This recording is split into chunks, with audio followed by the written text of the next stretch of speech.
በፊት የነበሩትን ነቢያትን እንዲሁ አሳደዋቸዋልና። ማቴዎስ ምዕራፍ 5 ቁጥር 11 እና 12 ያነበብኩላችሁ። ሼር አድርጉት። በነገራችን ላይ ሁላችሁም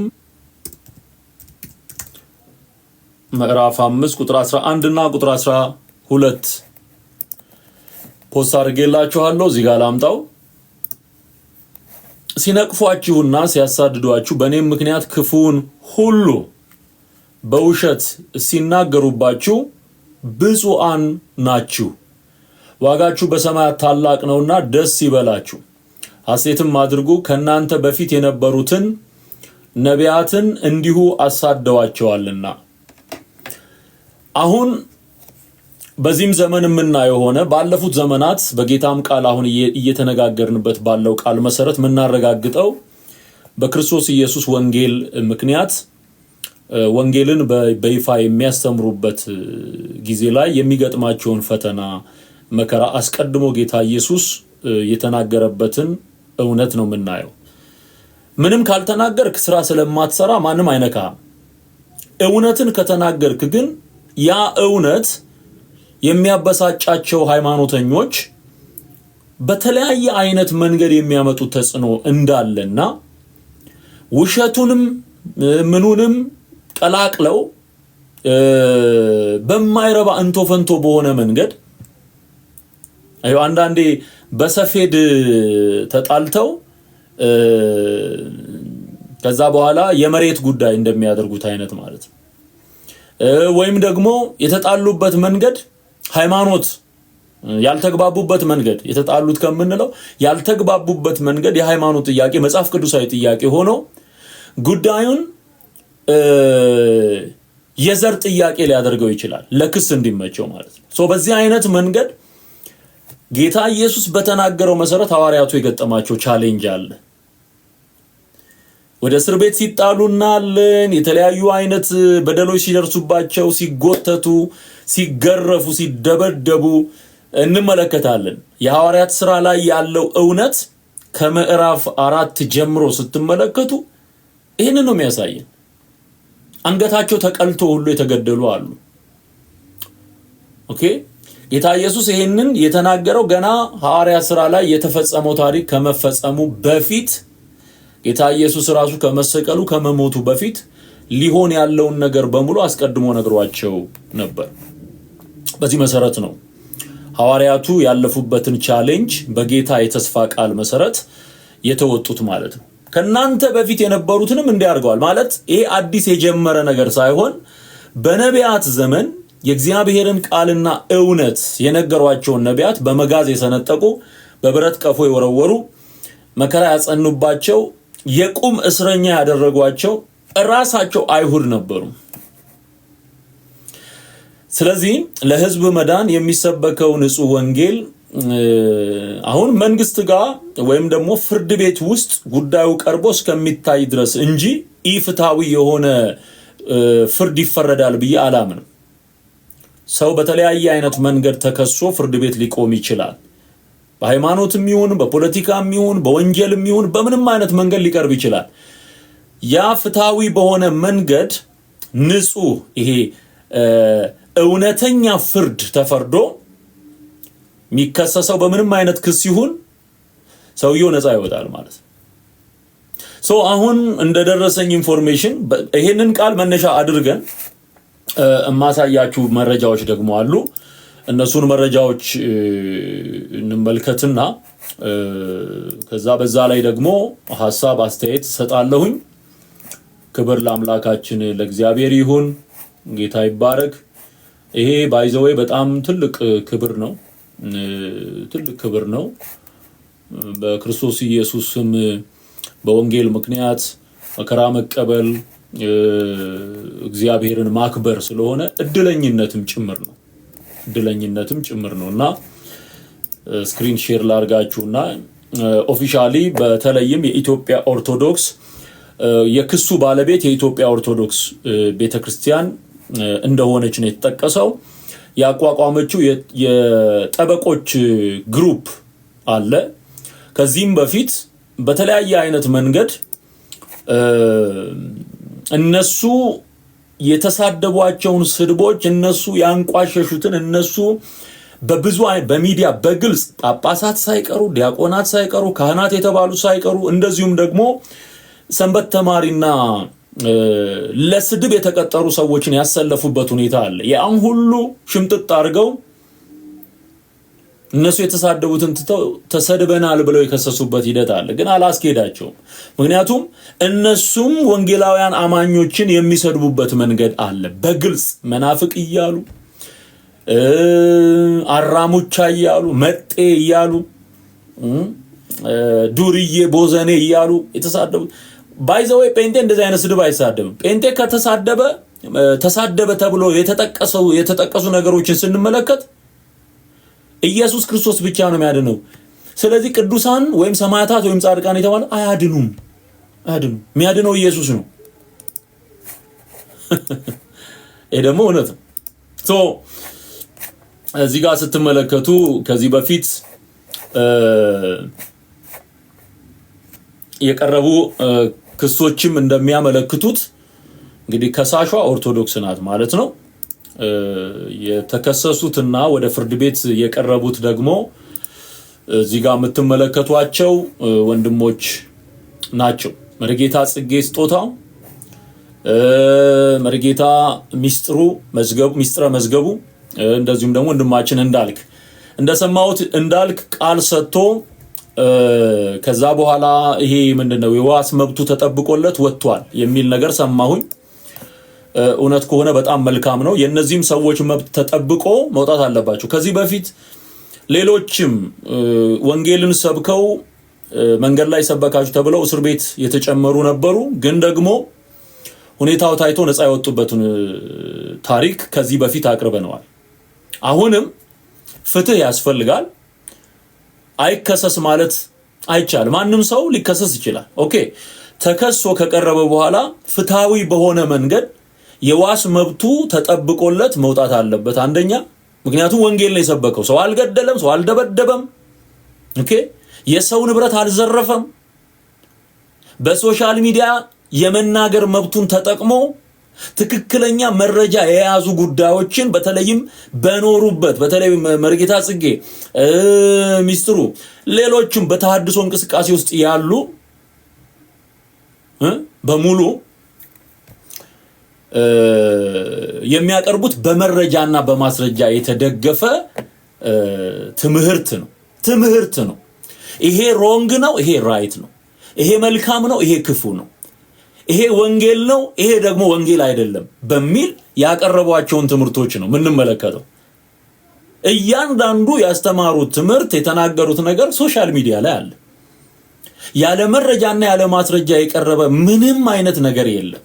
እኔም ላቀርበው እነዚህም ወንድሞች ያቀርቡት በማስረጃና በመረጃ ነው።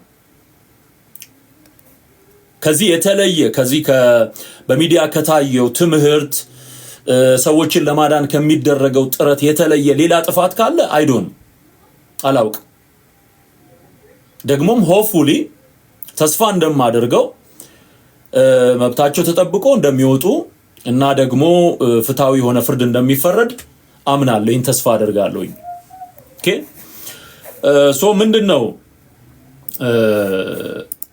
እዚህ ጋር እንደምትመለከቱት ትንሽ ጎላ ያለ ስለሆነ ታዩታላችሁ ብዬ አስባለሁኝ። የኢትዮጵያ ኦርቶዶክስ ተዋሕዶ ቤተክርስቲያን መገናኛ ብዙሃን አገልግሎት ስርጭት ድርጅት ኢኦቲሲ ብሮድካስቲንግ ሰርቪስ ኤጀንሲ የኦፊሻል የፌስቡክ ፔጁ ላይ ያወጣውን መረጃ ነው ማነብላችሁ። አቶ ጽጌ ስጦታውና አቶ ሚስጥረ መዝገቡ ተብለው የሚጠሩ ግለሰቦች በቅዱስ ቤተክርስቲያን ስርዓተ እምነት ላይ በተለያየ ጊዜ የወንጀል ድርጊት ፈጽመዋል በሚል በቀረበባቸው አቤቱታ መሰረት ተጠርጥረው በሕግ ቁጥጥር ስር መዋላቸውን በኢትዮጵያ ኦርቶዶክስ ተዋሕዶ ቤተክርስቲያን የሕግ ባለሙያዎች አብይ ኮሚቴ አስታወቀ ይላል። ስለዚህ ኮሚቴ አለ።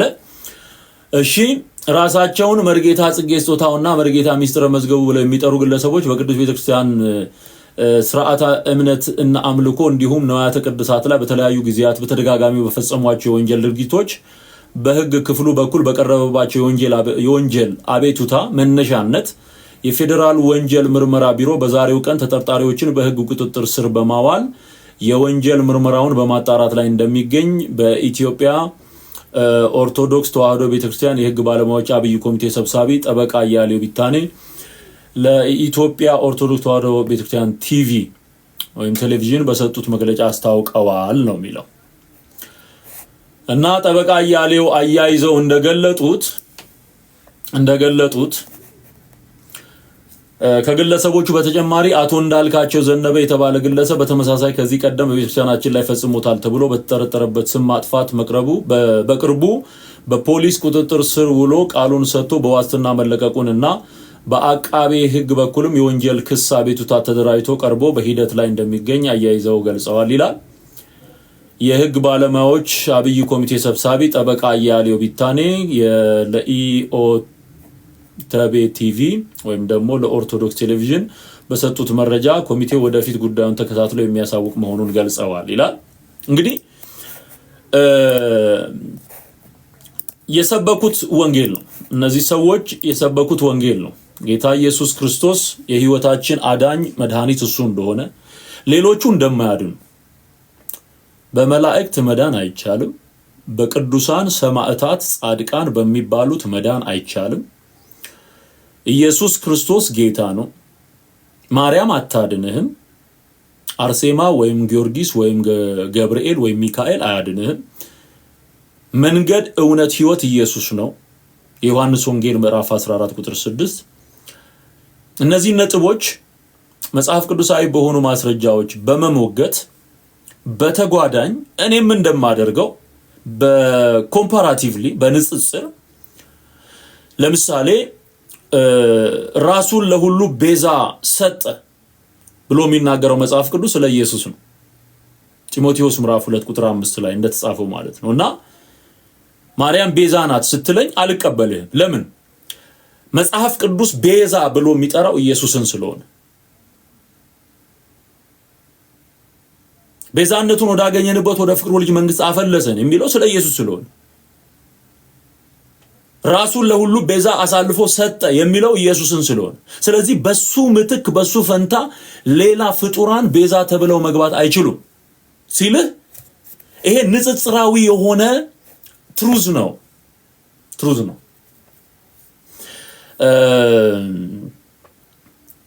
ሰዎችም ይሄንን መቀበል እንዲችሉ በነፃነት የመናገር መብት አላቸው። እምነትን የማስፋፋት መብት አላቸው።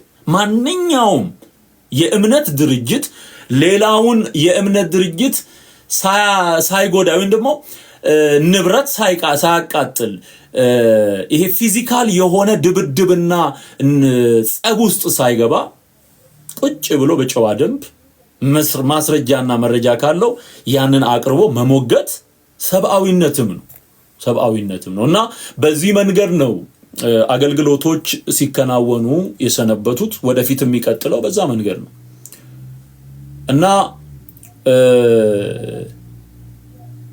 ጠበቆች ተሰብስበው የሚጠብቋት ቤተክርስቲያን እውነቷን ራሷ ማትናገር ከሆነ ጥያቄ ምልክት ውስጥ ያስገባታል። ማለት ለተነሳባት ጥያቄ ዶክትሪናል የሆኑ ጥያቄዎች ዶክትሪናል የሆነ መልስ ማሰጥ ከሆነ፣ ትራዲሽናሊ ለሚደረጉ ስርዓቶች ለሚነሱባት ጥያቄ መጽሐፍ ቅዱሳዊ ኤቪደንስ ካላት ኤቪደንስ አለኝ ብላ ማቅረብ ማትችል ከሆነ፣ በተለይም በሰው ልጆች መዳን ጉዳይ ሳልቬሽን ላይ ሌሎች ያድናሉ ለምትለው ትምህርት ፕሮሰስ ነው ለምትለው ትምህርት በሌሎች በኩል እንገባለን ወደ እግዚአብሔር መንግስት በሚፈጸሙ ስርዓቶች በኩል እንገባለን ለሚለው ትምህርት ማስረጃ አቅርባ መሞገት ካልቻለች የምትመርጠው መንገድ ይሄ ነው። ይሄ ማሳደድ፣ መክሰስ፣ ተራ የሆነ ንትርክ ውስጥ ነው የሚገባው። ሊቃውንት አሉ ከተባሉ መልስ መስጠት አለባቸው እንጂ በእንደዚህ አይነት መንገድ ሰዎችን በመክሰስ በዓለም ፍርድ ቤት በማቆም ለውጥ አይመጣም። የሚያስፈልገው ወደ ውስጥ መመልከት ነው። ትልልቅ የመጽሐፍ ቅዱስ ምሁራን አሉ፣ 4 አይና ሊቃውንት አሉ እየተባለ በሚነገርበት ቤት ውስጥ እንዴት መልስ አይሰጥ? ይሄ እኮ አሳፋሪ ነው። ጠበቃ አቁሞ ወንጌል የሰበኩ ሰዎችን መክሰስ እኮ በጣም እኮ ነውር እኮ ነው። ሊቃውንቱን ሰብስቦ የቱ ነው መታረም ያለበት ወደሚለው ይመጣል እንጂ እስቲል በክስ ሃይማኖታዊ የትውልድን ጥያቄ ማፈን እኮ አይቻልም። ሪፎርሜሽን ያስፈልጋል የሚል ጄነሬሽን ከዛው ነው የወጣው። መርጌታ ጽጌ ብለው ራሱን የሚጠራው ግለሰብ መርጌታ ሚስጥር እያለ ራሱን የሚጠራው ግለሰብ ተብሎ ሲጠቀስ ራሱ አስቂኝ ነው። ራሷ ኦርቶዶክስ እኮ ናት መርጌታ ብላ ይሰየመችው ከተማረ በኋላ ራሱን አይደለም የጠራው እንዴ።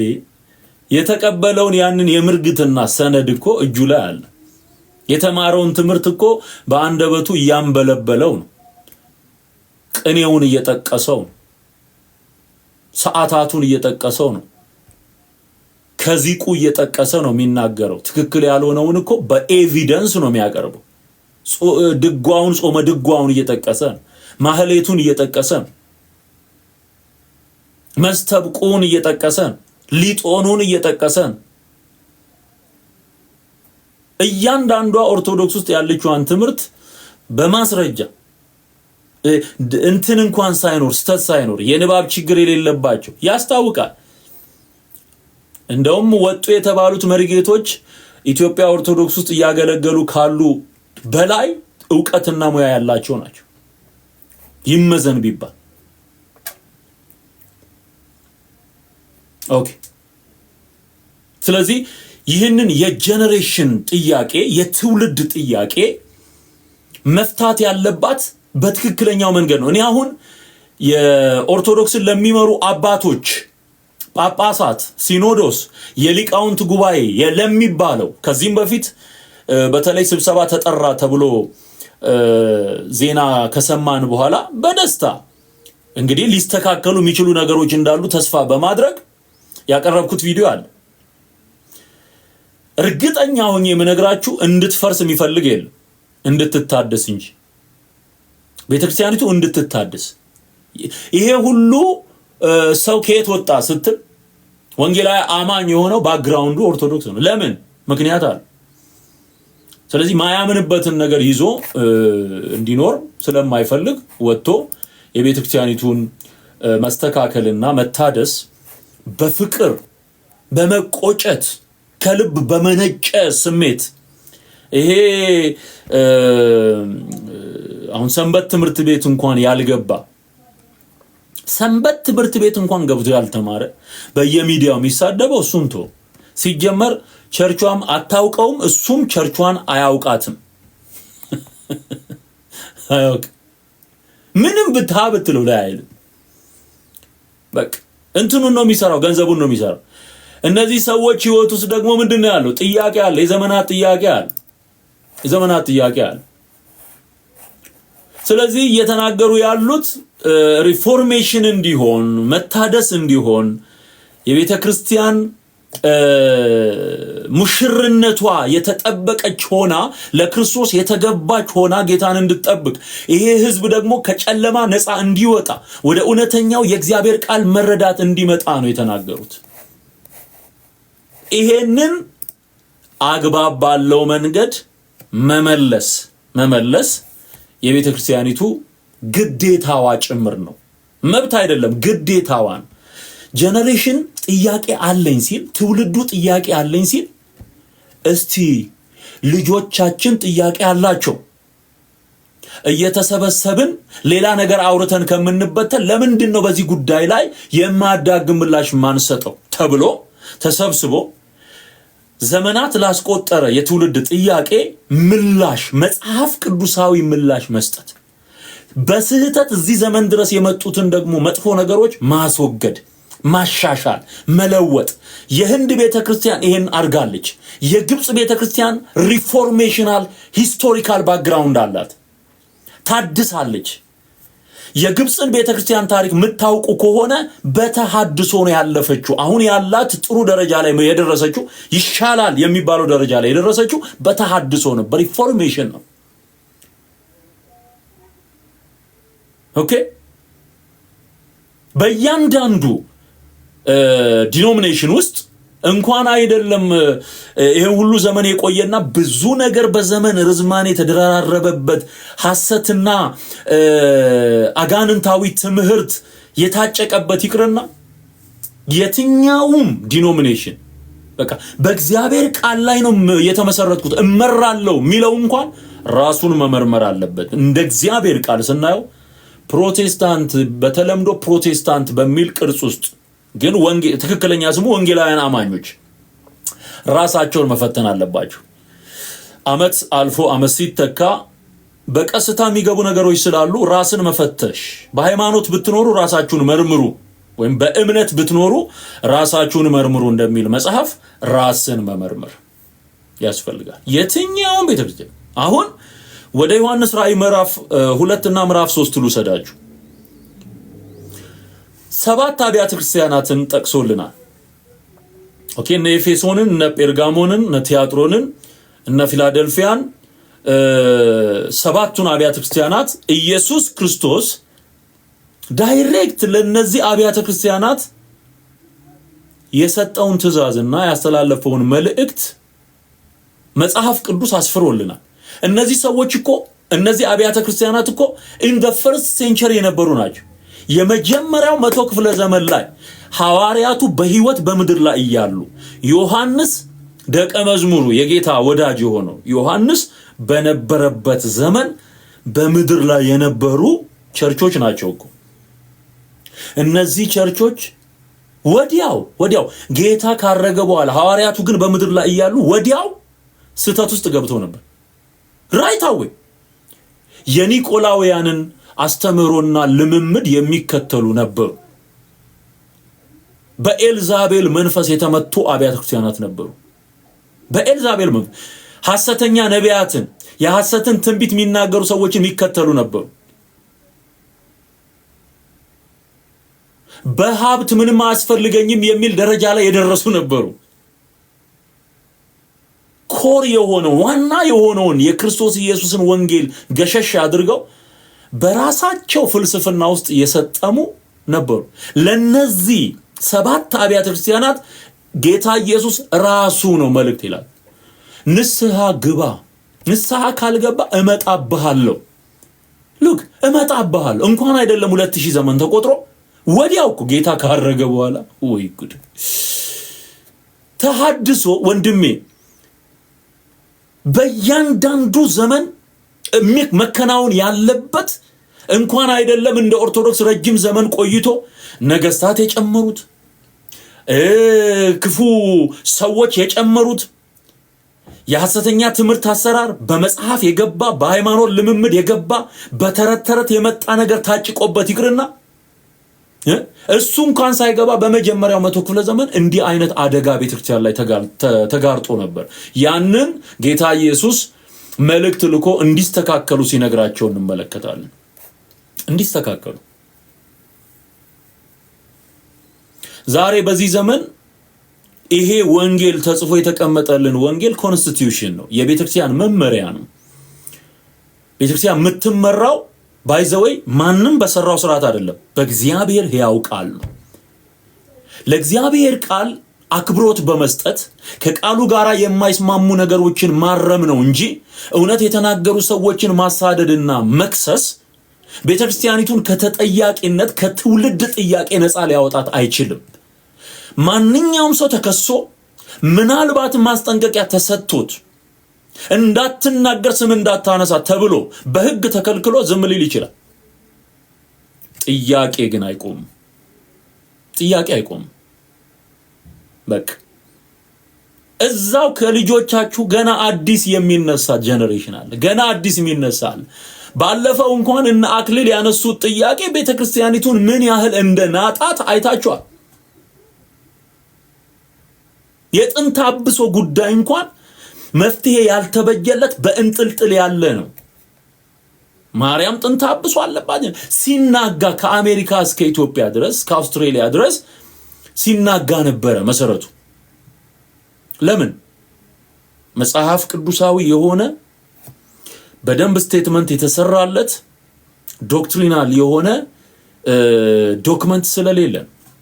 ዶክመንት ቤተክርስቲያኒቱ በነገራችን ላይ ዶክመንት ይሄ በወሳኝ በሆኑ ትምህርቶች ላይ ዶክመንቷን አዘጋጅታ ኦፊሻል ማድረግ አለባት። እኔ አሁን እስከዛሬ ከማውቀው የውጭ ግንኙነት የኢትዮጵያ ኦርቶዶክስ ተዋሕዶ ቤተክርስቲያን የውጭ ግንኙነት የሚለው መጽሐፍ ሊቃውንቱ ጉባኤ ተሰብስቦ ጻፈው የተባለው እሱ ነው። እንደ ዓለም በእንግሊዘኛም ተተርጉሟል።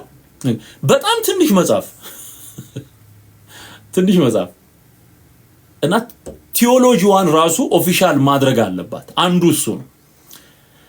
እንዲህ አይነት አስተያየቶች ገንቢ ናቸው እንጂ ጠቃሚ ናቸው እንጂ ጎጂ አይደሉም። ራሷ ያስተማረቻቸው ልጆቿ የቤተ ክርስቲያኒቱን ባክግራውንድ በደንብ የሚያውቁ ወጥተው ሲናገሩ መስማት ነው እንጂ ማሳደድ አያስፈልግም።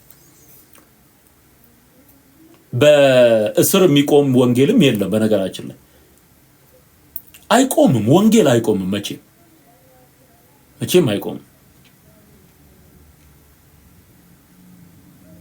መቼም ማረም የሚያስፈልጋት ራሷ ናት። ራሷ ኦርቶዶክስ ማረም ያለባትን ማረም፣ መወገድ ያለበትን ማስወገድ፣ እውነተኛ የሆነውን አትሊስት እንደ ኦሪየንታል ኦርቶዶክስ እንኳን ዘሴም የሆነ አሰራርና የእምነት አቋም ያስፈልጋል አትሊስት። ስለዚህ ከዚህም የባሰ ነገር ቢኖር ወንጌል አይቆምም፣ የእግዚአብሔር ቃል አይታሰርም በሚል ሐዋርያው ጳውሎስ የጠቀሰውን ቃል እዚህ ጋር ልናመጣው ግድ ነው። ምክንያቱም መንግስትም ቢሆን ፍትሃዊ በሆነ መንገድ ይፈርዳል እንጂ እነሱ በከሰሱ ቁጥር ሰው አያስገባም። ክብር ለኢየሱስ ይሁን። ሃሌሉያ። የእግዚአብሔር ቃል ግን አይታሰርም ይላል ሐዋርያው ጳውሎስ ለጢሞቴዎስ በጻፈው መልእክቱ ምዕራፍ 2ኛ ጢሞቴዎስ ምዕራፍ 2 ቁጥር 9 ላይ ይሄንን ነው የሚናገረው።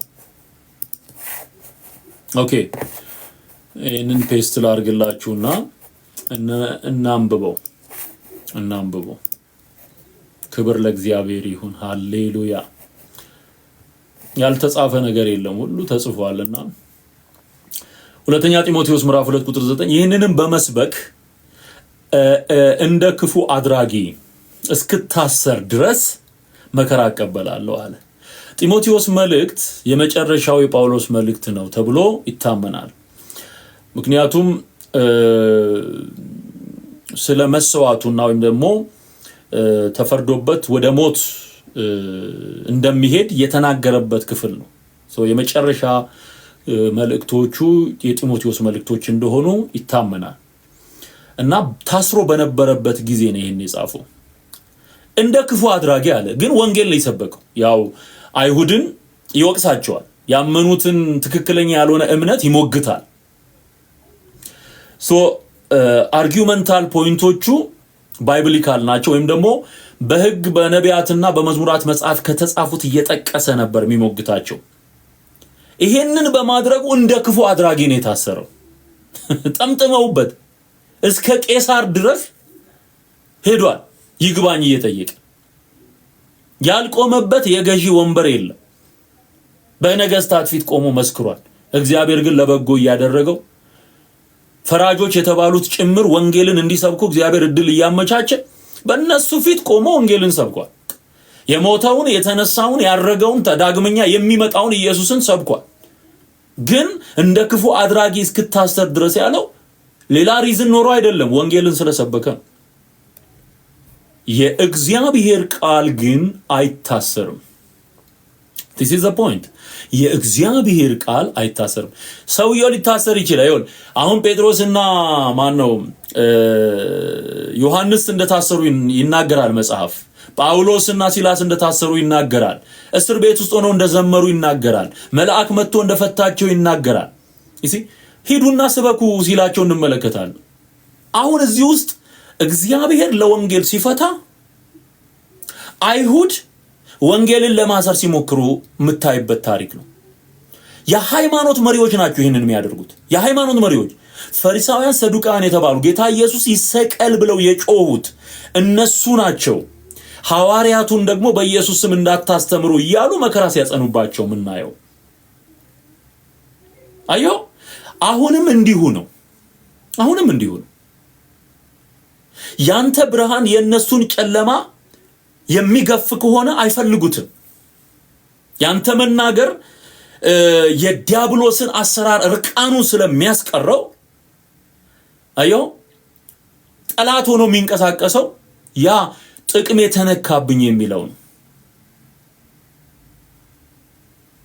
ስለዚህ በክስ የሚቆም ጥያቄ የለም። በማሰር የሚቆም ጥያቄ የለም። በማሳሰር የሚቆም የለም። የእግዚአብሔር ቃል ደግሞ አይታሰርም። እውነትን በመናገር መቀጠል ያስፈልጋል እና ለወንድሞችም ያለኝ መልእክት ምንድነው? እንደዚህ እውነትን በመናገር በፍቅር እውነትን በመግለጥ ሰዎች እንዲድኑ እየሰራችሁ ያላችሁ ወገኖች በሙሉ እንድትበረቱ። ያለ ፈተና የሚሰበክ ወንጌል የለም። እዚህ ዳንኪራና ሰርከስ ብናዘጋጅ ተራ የሆነ ነገር ብንናገር ተሰብስቦ የሚመጣ ብዙ ሚሊዮን ህዝብ አለ። እውነት ስትናገር ቻሌንጆች ደግሞ ብዙ ናቸው፣ በጣም ብዙ ናቸው። ግን ወደፊት መቀጠል አማራጭ የለም። እርፍ ይዞ ወደ ኋላ የሚመለከት የለም አለ ጌታ ኢየሱስ። እርፍ ይዞ ይሄ ማረሻውን ይዞ በሬ ተጠምዶ እያረሰ ያለ ሰውዬ ወደ ኋላ አይዞርም፣ ወደፊት ነው። በቃ ወደፊት ወደፊት። ምክንያቱም የሚታረስ መሬት አለ። ወንጌል እየተዘራ ወንጌል እየተነገረ ከኔ ይልቅ እናቱን አባቱን ወይም ልጆቹን የሚወድ ቢኖር ለኔ ሊሆን አይገባውም። ስለዚህ እርፍ ይዞ ወደ ኋላ መመልከት አይቻልም። ወደፊት ነው፣ ወደፊት ነው።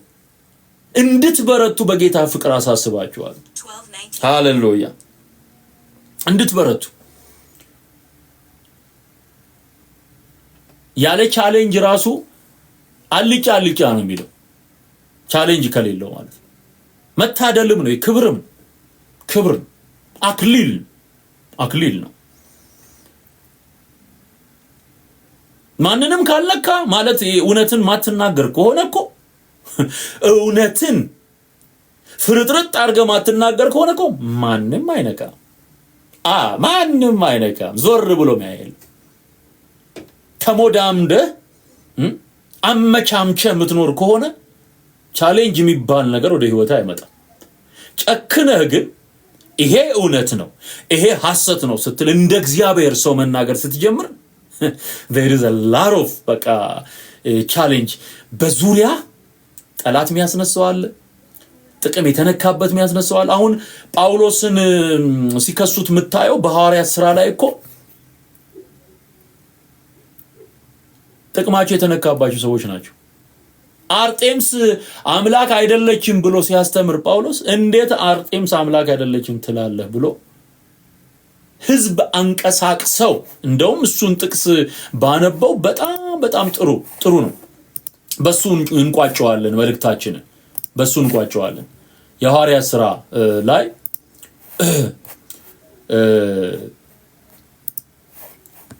ዲሜጥሮስ የሚባል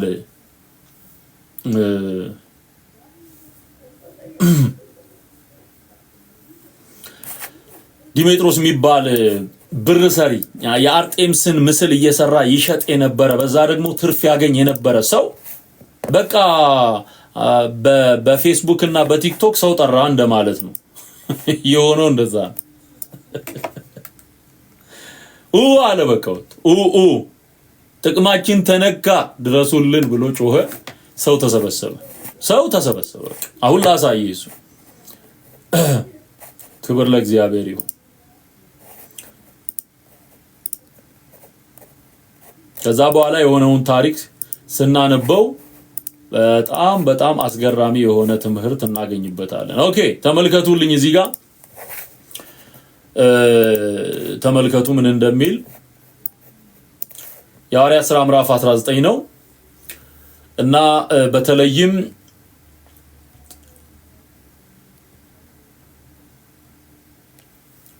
በኤፌሶን የነበረ አገልግሎትን ነው የሚያስቃኘን። ወደ ምኩራብም ገብቶ ስለ እግዚአብሔር መንግስት እየተናገረና እያስረዳቸው 3 ወር ያህል በግልጥ ይናገር ነበር። በግልጥ ወንጌል በግልጥ ነው የሚናገረው። ሐሰቱ ሐሰት መባል አለበት፣ እውነቱ እውነት መባል አለበት። አንዳንዶች ግን እልህኞች ሆነው በህዝብ ፊት መንገዱን እየሰደቡ ባላመኑ ጊዜ ከነርሱ ርቆ ደቀ መዛሙርትን ለየ። ጢራኖስን በሚሉት በትምህርት ቤት ዕለት ዕለት ይነጋገር ነበር። በሶሪያም በእስያም የኖሩት ሁሉ አይሁድም የግሪክ ሰዎችም የጌታን ቃል እስኪሰሙ ድረስ 2 ዓመት ያህል እንዲህ ሆነ። እግዚአብሔርም በጳውሎስ እጅ የሚያስገርም ታምራት ያደርግ ነበር። ስለዚህም ከአካሉ ጨርቅ ወይም ልብስ ወደ ድዌዎች ይወስዱ ነበር፣ ደዌያቸውም ይለቃቸው ነበር፣ ክፉዎች መናፍስትም ይወጡ ነበር። እሺ ወረድ ብዬ ለሰዓት እንትን ብዬ ላንብብላችሁ። ቁጥር 19 ጀምሮ እናንብበው። ከአስማተኞችም ብዙዎቹ መጽሐፋቸውን ሰብስበው በሰው ሁሉ ፊት አቃጠሉት። ዋጋውን ቢታሰብ 50,000 ብር ሆኖ ተገኘ። እንዲህም የጌታ ቃል በኃይል ያድግና ያሸንፍ ነበረ። ይህም በተፈጸመ ጊዜ ጳውሎስ ወደዚያ ደርሼ ሮሜን ደግሞ አይ ዘንድ ይገባኛል ብሎ በመቄዶንያና በአካያ አልፎ ወደ ኢየሩሳሌም እንዲሄድ በመንፈስ አሰበ። ከሚያገለግሉትም 2 ጢሞቴዎስና ኤርስጦንን ወደ መቄዶንያ ልኮ ራሱ በእስያ ጥቂት ቀን ቆየ። በዚያን ጊዜ ስለዚህ መንገድ ብዙ ሁከት ሆነ። ብር ሰሪ የሆነ ዲሜጥሮስ የሚሉት አንድ ሰው የአርጤምስን ቤተ መቅደስ ምስሎች በብር እየሰራ ለአንጥረኞች እጅግ ትርፍ ያገኝ ነበርና።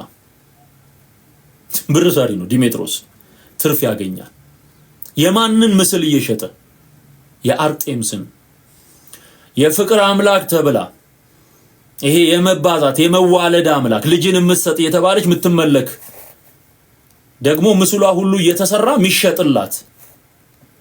አዮ በዝሙት ነው የምትመለከው ጭምር። እነዚህንም ይህንም የሚመስለውን ስራ የሰሩትን ሰብስቦ እንዲህ አላቸው። ከሱ ጋራ በቢዝነስ የተገናኙትን ሰብስቦ እንዲህ አላቸው። ሰዎች ሆይ ትርፋችን በዚህ ስራ እንደሆነ ታውቃላችሁ። የመኖሪያችን ዋስትና ይሄ እንደሆነ፣ ይሄን ካልሸጠን መኖር እንደማንችል ታውቃላችሁ። አሁን ጳውሎስ ጉሮሯቸው ላይ ቆመ ማለት ነው። ይህም ጳውሎስ በእጅ የተሰሩት አማልክት አይደሉም ብሎ ሉካስ በኤፌሶን ብቻ ሳይሆን ከጥቂት ክፍል በቀር በእስያ ሁሉ ብዙ ሕዝብን እንዳስረዳና እንዳሳተ አይታችኋል፣ ሰምታችሁማል። አሳተ የሚለው ማን ነው?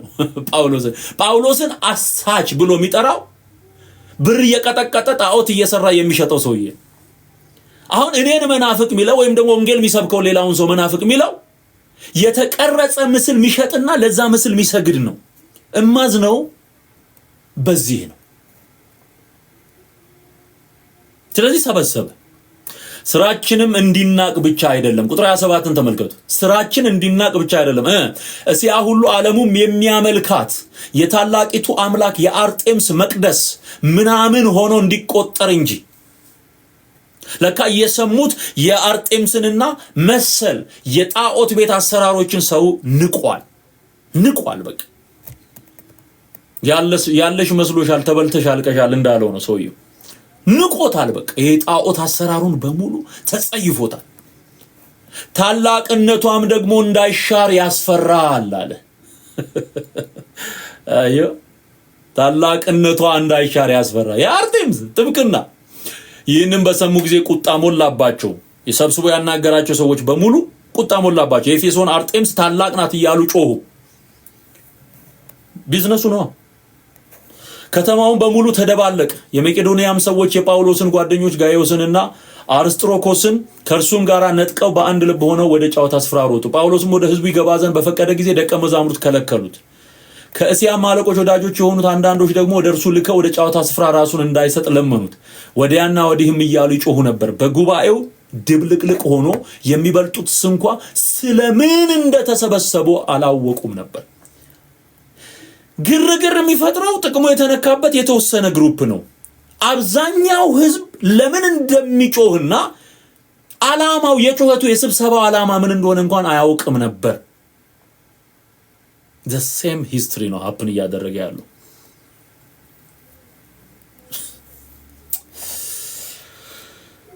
እሺ አይሁድም ሲያቀርቡት እስክንድሮስን ከህዝቡ መካከል ወደፊት ገፉት። እስክንድሮስን በእጁ ጠቅሶ በህዝብ ፊት እንዲሟገትላቸው ወደደ ይላል እና ጠበቃ አቆሙ ይላል። ጠበቃ አለ። አሁን ጠበቃ ታያላችሁ እዚህ ጋር። አይሁዳዊ ግን እንደሆነ ባወቁ ጊዜ ሁሉ በአንድ ድምፅ የኤፌሶን አርጤምስ ታላቅ ናት እያሉ 2 ሰዓት ያህል ጮሁ። 2 ሰዓት ለአርጤምስ 2 ሰዓት ሙሉ ታላቅ ናት እያለ እሺ እስቲ ቆይ አንዴ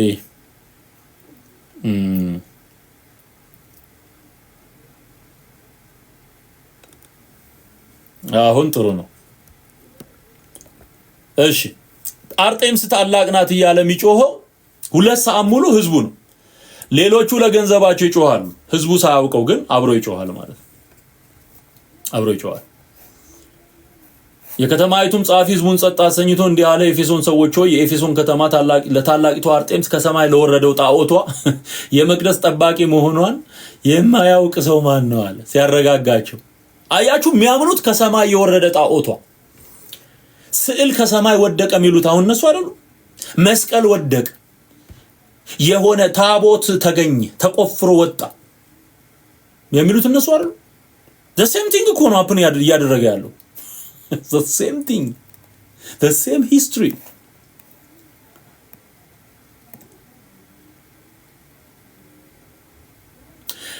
እሺ ይህንንም የሚክደው ከሌለ ጸጥ እንድትሉና አንዳች በችኮላ እንዳታደርጉ ይገባል። የመቅደስን ዕቃ ያልሰረቁ አምላካችንንም ያልሰደቡ እነዚህን ሰዎች አምጥታችኋቸዋልና። ድሜጥሮስና ከእርሱ ጋር ያሉት አንጥረኞች ግን በሰው ላይ ነገር እንዳላቸው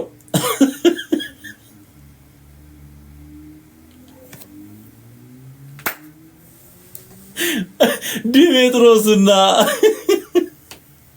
ከእርሱ ጋር ያሉት አንጥረኞች እኮ ናቸው ያስቸገሩት። አንጥረኞች ግን በሰው ላይ አንዳች ነገር እንዳላቸው የመጋቢያ ቀንና አገረ ገዢዎች አሉ፣ እርስ በርሳቸው ይማገቱ። ስለሌላ ነገር እንደሆነ ግን አንዳች ብትፈልጉ በተደነገገው ጉባኤ ይፈታል። ዛሬ ስለተደረገው ሁከት ነው ሲሉ እንዳይከሱን ያስፈራልና፣ ስለዚህ ስብሰባ ምላሽ መስጠት አንችልም ምክንያቱም የለንምና ይህንን ብሎ ጉባኤውን ፈታው ይላል።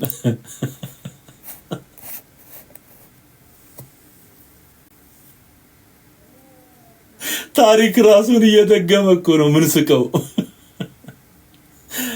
አቤት አቤት አቤት አቤት አቤት ይህንን ብሎ ጉባኤ ምክንያት የለም አለ። በቃ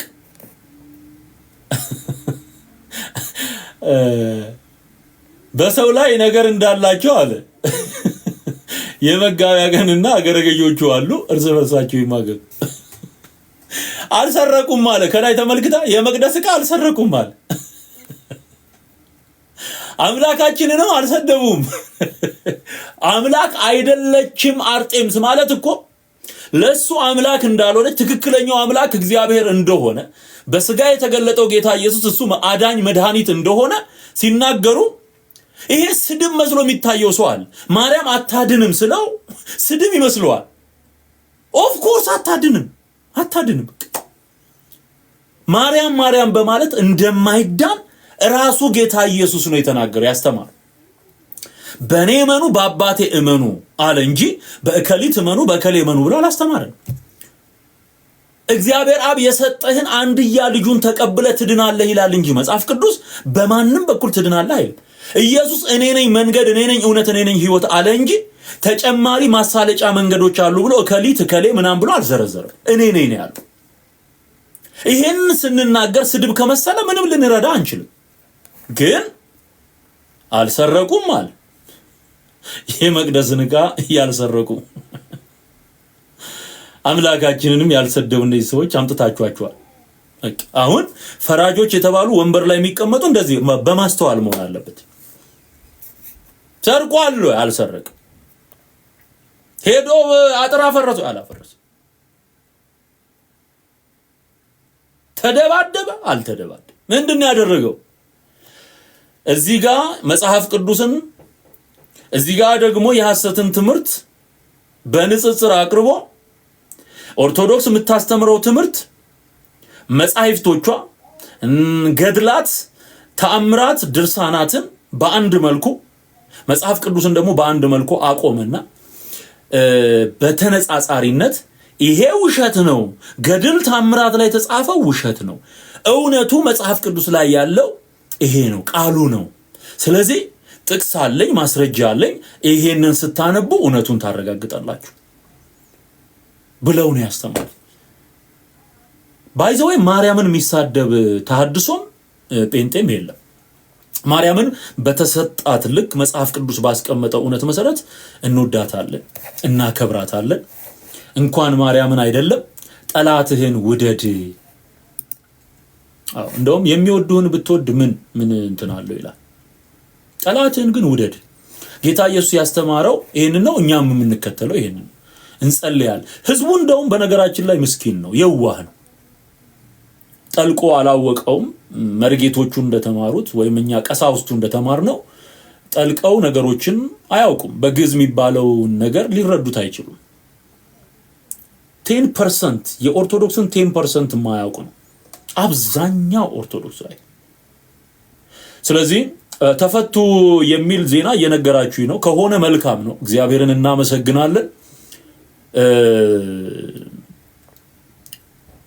በአንድም በሌላም መንገድ ወንጌል ይሰበካል ያለ አንዳች ገደብ። የጌታ የኢየሱስ ክርስቶስ አዋጅ፣ የመንግስቱ ወንጌል፣ ከሰማይ የወረደው መድኃኒት፣ የእርሱ አዳኝነት ይገለጣል፣ ይነገራል። ወንጌል አይቆሙ፣ ወንጌል አይታሰርም። የእግዚአብሔር ቃል ግን አይታሰርም። ሃሌሉያ። ይሄንን እውነት ላጋራችሁን የወደድኩት ትንሽ ጊዜ ስለወሰድኩኝ በዚህ በሰሞኑ በስርዓተ ቁርባን ዙሪያ እየተነሱ ያሉ እና ከጥንት የአባቶች ጽሑፎች ውስጥ የተጠቀሱ ጉዳዮችን እያብራራው ነው ያለሁት መደዳውን። ዛሬ ይሄ አስቸኳይ ጉዳይ ስለሆነ ነው ቀጥታ በዚህ ጉዳይ ላይ ገባሁት። ነገ ከነገ በሚኖረን ጊዜ በዚህ ትላንት በጣም አስደናቂ ጊዜ ያሳልፈናል። የትላንቱን ትምህርት ያልሰማ ሰው ብዙ ነገር ነው ያመለጠው። ለ2 ሰዓት ተኩል ያክል አስገራሚ በሆነ መንገድ መጽሐፍ ቅዱስን እንደ ተጻፈበት አውድ ተርጉመን ያየንበት ሁኔታ አለ። እሱን እንድትመለከቱ ጋብዛለሁኝ። አዳዲሶቹን መዝሙሮች ያልሰማችሁ አዲሱን አልበም ገብታችሁ ስሙ። ኢየሱስ ጌታ ነው።